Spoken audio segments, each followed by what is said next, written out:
Want to know how to view your investor settings in AngelList? Well, no worries. In this video, I'm going to show you an easy step-by-step guide on how you can do it.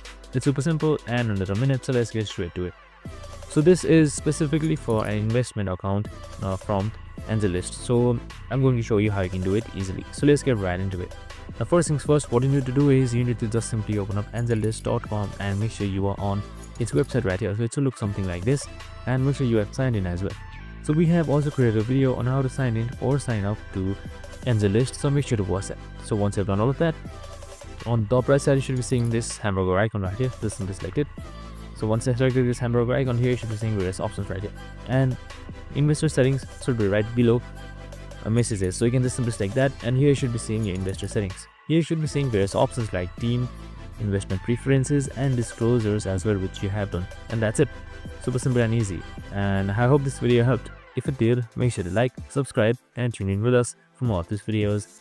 See you in the next one.